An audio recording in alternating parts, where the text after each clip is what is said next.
Nyt kuului tuolta meidän takaa joku naksahdus, kuulitko? Niinpä, joo. Onko tuossa? Hetkinen. Yrititkö juuri sanoa Rasmus? No, oliko se joo? Joo. Nyt tuli kasvoille semmonen kylmä. Tunnetko sitä tässä? Ja. Kun pimeys laskeutuu, jokin muuttuu. Aistit herkistyvät, saatat kokea jonkin olemattoman läsnäolon. Onko se mielikuvitusta vai kenties sittenkin totta? Sarjassa tutkimme kummittelua ilmiönä, erilaisia myyttejä ja legendoja sekä testaamme erilaisia laitteita ja rituaaleja. Kukaan ei tiedä, mitä kuoleman jälkeen todella tapahtuu, onko taivasta tai välitilaa olemassa. Sinä katsojana saat tehdä lopullisen päätöksen. Uskotko henkimaailmaan tai tuohon.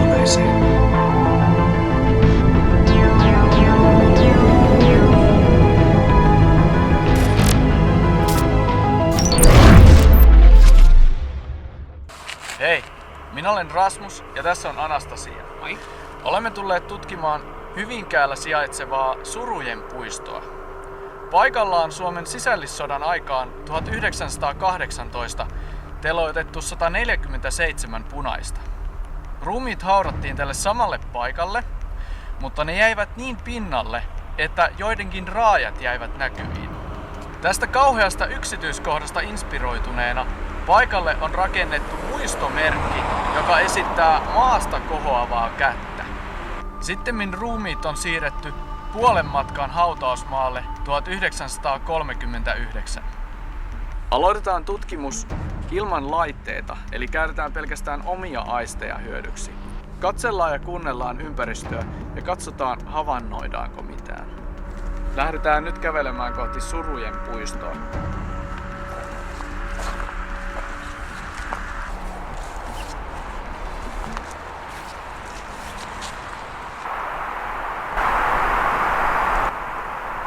Nyt kuuluu vähän lintujen laulua. Pientä rapinaa kuuluu tuolta metsästä. Ja tässä kuuluu aika kovasti nämä ohiajavat autot. Ja välillä menee myös junia tuolta lähistöltä. Ei tällä hetkellä mitään poikkeavaa. Nyt olemme saapuneet tähän muistomerkin luokse. Ja täällä on nähtävästi tapahtunut ilkivaltaa. Eli se alhaalta ylöspäin kohoava käsi on sahattu pois tästä muistomerkistä. Tästä tulee mieleen sellainen ajatus, että kun löytöretkeilijät tutkivat pyramideja, he pelkäsivät yksittäisen faaraon kirousta. Mutta mitä tapahtuu, kun paikalla, jonne on tapettu 147 ihmistä, perustetaan muistomerkki ja se häpäistään? Lankeaako silloin 147 kaunaisen aaveen kirous tämän henkilön niskaan? Maailmalla on kertomuksia, kuinka jo yksi kaunainen aave on aiheuttanut ihmisille epäonnisia tapahtumia tai jopa onnettomuuksia. Tämä kyseinen muistomerkki on tehty pronssista ja pronssin kilohinta taitaa olla suurin piirtein 4 euroa kilolta. 147 kirousta niskassa muutaman euron takia. Otetaan tässä paikalle nyt semmonen pieni hiljaisuustesti ja kuunnellaan tätä ympäristöä ja tarkkaillaan tilannetta.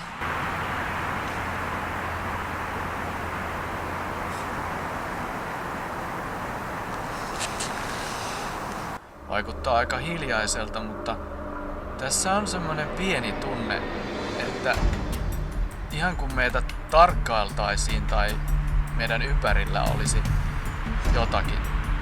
Se voi olla myös semmoinen psykologinen ilmiö, kun tässä nämä kaikki puut ja kasvit ovat pyöreässä muodossa tämän ympärillä ja olemme itse tässä keskellä tätä aukiota.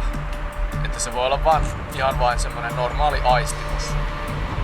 Eli seuraavassa tutkimuksessa otetaan kuvia täältä ympäristöstä salamavalon avulla ja katsotaan, tallentuuko kuviin mitään outoja ilmiöitä.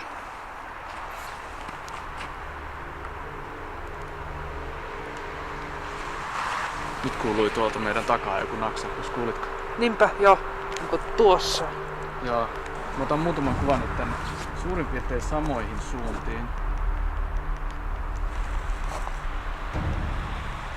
Muutamaan kuvaan tallentui perinteisiä orpimaisia ilmiöitä, mutta emme saaneet niiden yliluonnollisuuden tueksi mitään todisteita. Se oli poikkeavan kova naksahtusääni Joo. verrattuna siihen, mitä me ollaan nyt täällä hetki oltu. On kuulunut aikaisemmin vaan ihan semmoista pientä. Tuo oli tommonen isompi oksan katkeamisääni.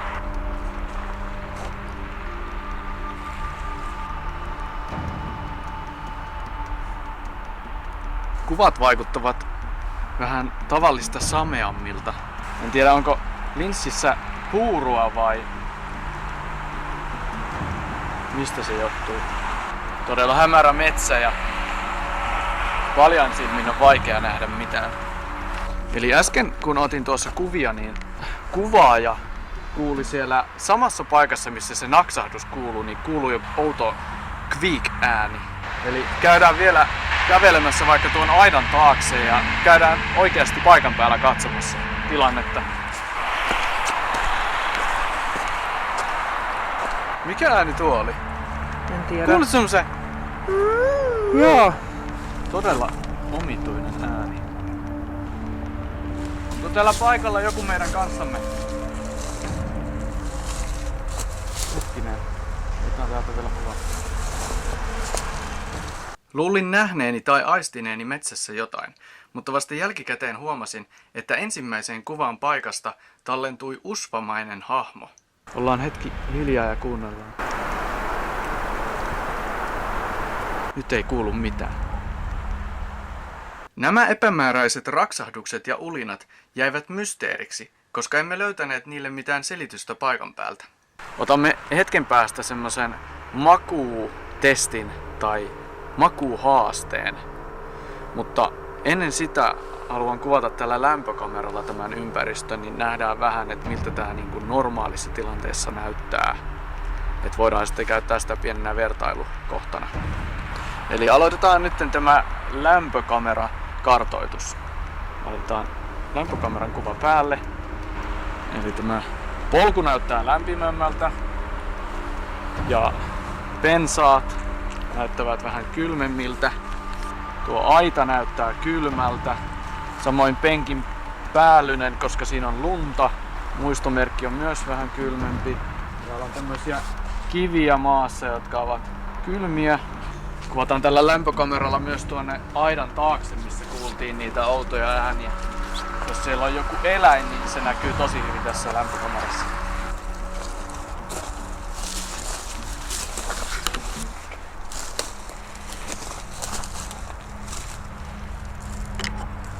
Ei näy mitään poikkeavaa.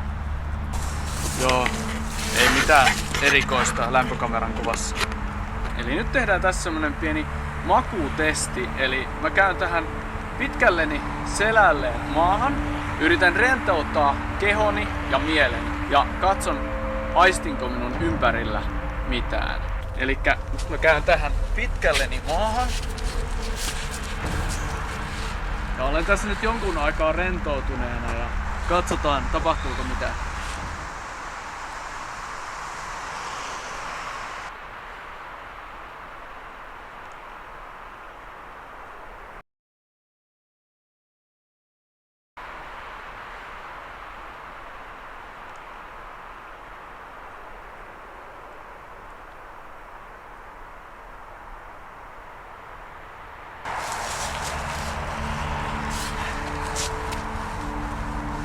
Alkuun ei tuntunut mitään erikoista. Jossain vaiheessa alkoi tuntumaan vasemman käden luona semmoista pientä ilmavirtaa. En tiedä, oliko se ihan vain tuulta vai mitä. Mutta sitten tuli semmoinen outo putoamisen tunne. Tai vähän saman tyylinen, kun olet joskus mennyt nukkumaan ja juuri ennen nukahtamista saat semmoisen pienen hätkähdyksen tai tuntuu kuin tippuisit sängystä läpi. Niin tässä tuli semmoinen tuntemus. Tuo äskeinen hätkähdys tai tunne, kun tiput alaspäin, saattaa olla ihan vain sellainen aistimus, minkä ihminen saa, kun on nukahtamaisillaan, eli täysin rentoutuneessa tilassa. Tällainen hätkähdys johtuu siitä, kun aivot tulkitsevat lihasten hetkellisen rentoutumisen putoamisena. Tai pahimmillaan se saattoi merkitä jotain sellaista aavemaista ilmiötä, kun minua yritetään vetääkin tuonne syvyyksiin. Samaan aikaan, kun koin säpsähdyksen, infrapunakamera tallensi ensin ektoplasmamaisen ilmiön, jonka jälkeen myös lämpökamera tallensi hetkellisen kylmenemisen. Mä otan tästä nyt vielä samasta kohdasta, missä mä makasin kuvaan tätä, niin tässä on jostain syystä kylmempi kohta. Tässä on paljon lämpimämpää tässä ympärillä. Ja se on niin kuin täysin luonnon vastaista, koska se kohta, missä mä makasin, niin sen pitäisi olla lämpimä, koska minun kehon lämpöni olisi pitänyt tarttua siihen kohtaan, missä makasin. Mutta jostain syystä se kohta, missä mä oon ollut äsken makaamassa, on tällä hetkellä kaikkein kylmin kohta täällä maassa. Miten se voi olla mahdollista? Outoa. Otetaan nyt illan loppuun Spiritbox-tutkimus ja laitetaan REM-pod tuohon samaan kohtaan, missä oli se kylmä alue ja missä sain niitä outoja aistimuksia, kun olin makaamassa selällään. Katsotaan. REM-podi toimii. EMF on nollassa. Lämpötila on -6 astetta. Melmeter 8704 on Gary Galgan suunnittelema ja hänen menehtyneen tyttärensä Melissan mukaan nimetty laite, joka mittaa lämpötiloja ja ympäristön sähköisyyden tasoja. Oletko nyt täällä meidän lähellä? Oli siellä jotain. Jotain kuuluu. Yrititkö sanoa äsken jotain?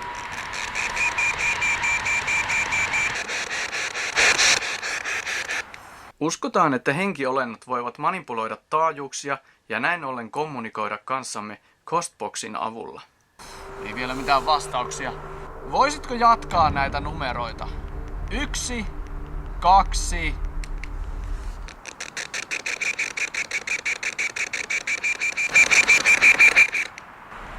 Onko se nyt teloitettu tänne paikalle?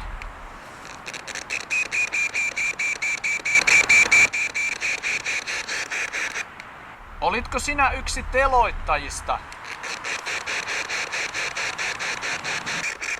Kuulostaa ihan kuin joku yrittäisi vastata, mutta jotenkin hän ei pysty kommunikoimaan meidän kanssamme tai hänellä ei ole tarpeeksi energiaa siihen. Oletko sinä mies vai nainen?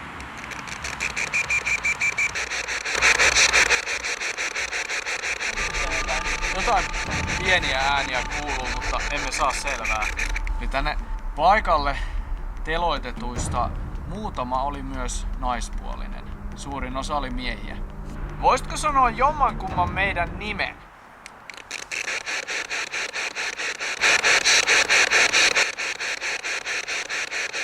Tuliko sieltä jotain?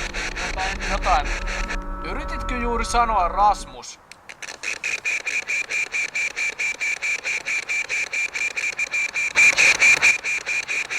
Oliko se joo? Joo. Yrittikö henki todella todistaa läsnäolonsa sanomalla ensin nimeni ja sitten vielä vahvistamalla asian myöntämällä, että oli tehnyt niin? Hei, huomaatko? Tunnet sä nyt paljon kylmemmän? Joo, kyllä. Eli nyt ihan kun olisimme alkamassa saada yhteyttä tähän henkeen, tässä meidän ympärillä tuntuu nyt semmonen kylmä pyörre. Semmonen niin kuin nyt tulee ihan kylmät väreet. Voisitko yrittää koskettaa tuota REM-podia? Nyt kun tässä tuntuu tätä kylmää, niin pakko käydä katsomassa. 0,5 astetta on kylmennyt. Kun aloitimme tämän Spiritbox-tutkimuksen, lämpötila oli noin 6. Äsken se kävi 6,5 pakkasasteessa. Eli jos olet nyt tässä meidän luonamme ja yrität tulla lähelle tätä REM-podia, niin tämän avulla me voisimme saada vahvistuksen sinun olemassaolostasi. Huomasitko? Aha. Eli nyt ollaan tunnettu sitä kylmää pyörättä. REM-podiin tuli pieni reaktio edelleen. Katsotaan saadaanko tällä hetkellä nyt jotain vastausta täältä. Yritätkö koskettaa nyt tuota REM-podia? Pidän tää Spirit Box tähän lähelle. Oletko nyt tässä meidän laitteiden vieressä? Nyt tulee reaktioita. REM-podi on ollut tässä koko meidän Spirit Box-tutkimuksen ajan täysin hiljaa. Ja nyt tulee selkeitä reaktioita. Tosi voimakkaita reaktioita. EMF näyttää edelleen nollaa. Lämpötila on -6,5 astetta. Etkö ole saanut rauhaa?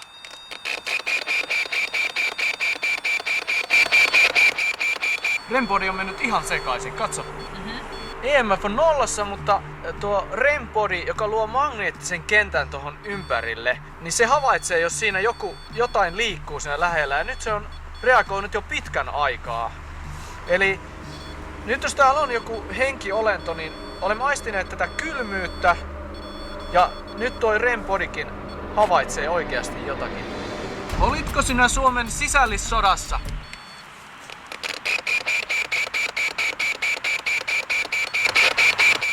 Joku pieni vastaus ehkä tuli. Mikä sinun nimesi on? Sanoks se ihan kuin sanonut niinku Simo? Tai jotain sen tyylistä. Kosketatko sä tällä hetkellä tuota antennia? Nyt tuli kasvoille semmonen kylmä. Tunnet sä sitä tässä? Ja. Mitä tällä tapahtuu? Oliko jokin juuri koskettamassa REM-podia ja säikähti, kun meni laittamaan käden samaan paikkaan? Tunsin humahduksen kasvoilla ja REM-pod lopetti samalla hetkellä hälyttämisen. Tuli semmonen siinä vaiheessa kun kysyin sitä, että kosketatko sitä antennia, niin sitten sen jälkeen tuli semmonen kylmä massa yhtäkkiä päin kasvoja. Ja nyt tulee kylmät väreet koko kehoon. Eli kokeillaan vielä viimeiset kysymykset kysyä. Kuuluitko sinä punaisiin?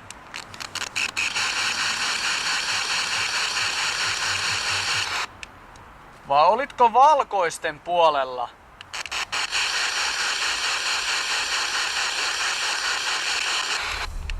Ei taida tulla enää mitään vastauksia Spiritboxilla. Ja REM-podikin on rauhoittunut. Vaikuttaa siltä, kuin ilmiöt olisivat nyt loppuneet. Myöskään sitä kylmää pyörättä, mikä tässä oli äsken havaittavissa, niin sitä ei enää tunnu tässä.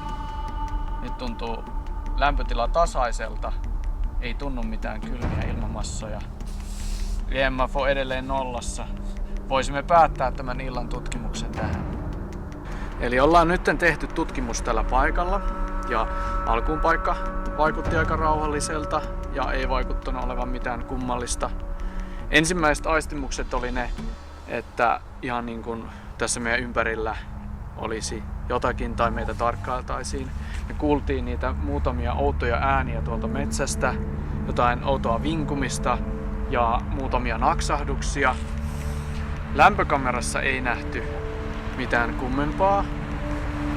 Sitten me koettiin tässä niitä kylmiä ilmapyörteitä, REM-podi hälytti ja Spiritboxilla saatoimme saada jotain pieniä vastauksia. Hieman semmosia epäselviä, mutta kuitenkin ehkä sieltä tuli jotakin reagointia meidän kysymyksiin. Koimme paikan päällä monenlaisia outoja tapahtumia. Osaan tapahtumista löysimme luonnollisen selityksen, mutta osa tapahtumista jäi selittämättömäksi. Mitä kaikkia mysteereitä meidän tuntemamme maailma pitääkään vielä sisällään?